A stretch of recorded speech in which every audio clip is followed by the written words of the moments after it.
Bonjour et bienvenue à la consultation en dynamisation psychognostique des fascias.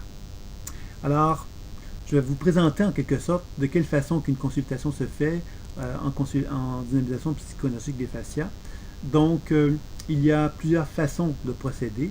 Alors, il y a la rencontre d'orientation, qui est une rencontre globale qui va vous permettre justement d'avoir une évaluation d'où est-ce que vous en êtes dans votre vie. À ce moment-là, on va beaucoup utiliser le décodage intuitif que l'on utilise dans la pratique de l'écoute imaginaire et la déprogrammation pour pouvoir mettre en évidence les dynamiques inconscientes qui sont présentes et de faire un travail de déprogrammation pour libérer l'énergie, pour vous mettre en évidence le potentiel futur, le potentiel évolutif qui est en vous.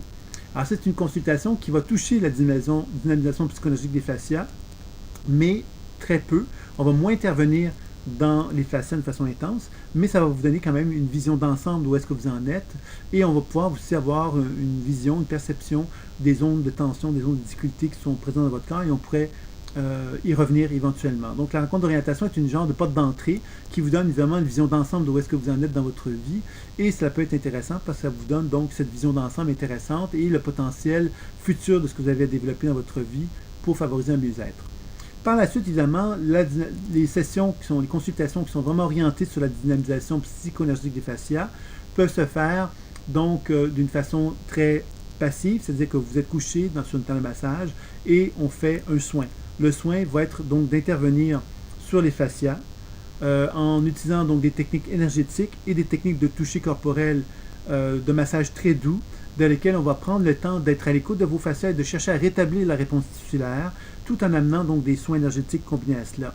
On peut évidemment tout au long du soin faire des interventions intuitives et de déprogrammation dans le silence, puisque ce qu'on cherche à faire ici, c'est de vous mettre dans une position de relaxation, de bien-être et de confort. Et à la fin de la consultation, nous pourrons à ce moment-là prendre le temps de faire un genre de sommaire de ce qui a été observé dans la consultation et de vous donner donc des conseils, etc.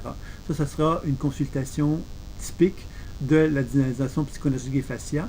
L'autre façon, qui serait tout aussi typique, mais qui est différente, c'est de simplement faire un soin, donc de toujours coucher sur une table de massage, mais de vous dire qu'est-ce que l'on perçoit dans le décodage des programmations.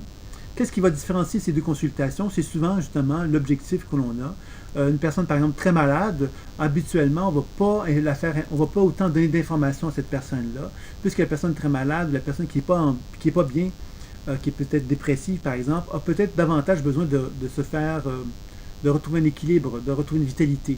Donc on va plus investir sur l'idée de lui redonner justement vie que de lui donner de l'information qui pourrait être très intéressante, mais si elle n'est pas prête à l'entendre ou si elle n'est pas disponible au niveau énergétique pour l'entendre, ben on va peut-être pas arriver à se faire entendre comme on le souhaiterait.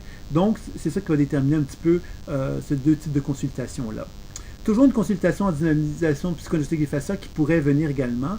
C'est une rencontre où on déciderait ensemble de vous faire intervenir davantage. C'est-à-dire que je fais un soin de dynamisation psychologique des fascias, je pourrais vous transmettre de l'information aussi, mais je pourrais aussi vous faire intervenir pour que vous appreniez vous-même à effectuer des actions thérapeutiques sur vous-même. Alors ça serait dans un cas où une personne se sent relativement équilibrée et qu'elle a un désir effectivement de participer à un travail d'auto-guérison qu'elle pourrait donc avoir envie de faire, et là on pourrait la faire intervenir. Donc ça serait vraiment les diverses façons d'aborder la dynamisation psycho-énergétique des fascias.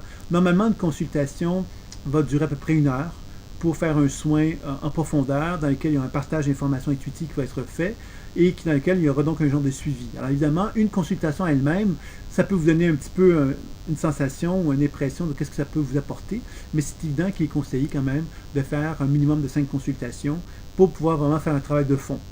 Maintenant, si vous voulez expérimenter qu'une consultation, c'est possible aussi, mais normalement, on va chercher à développer des concepts de 5 consultations, où la 5e consultation va nous permettre de faire un genre de bilan de où est-ce que vous en êtes et de pouvoir évaluer si effectivement vous avez envie de reconduire un autre 5 consultations pour approfondir cette habileté-là.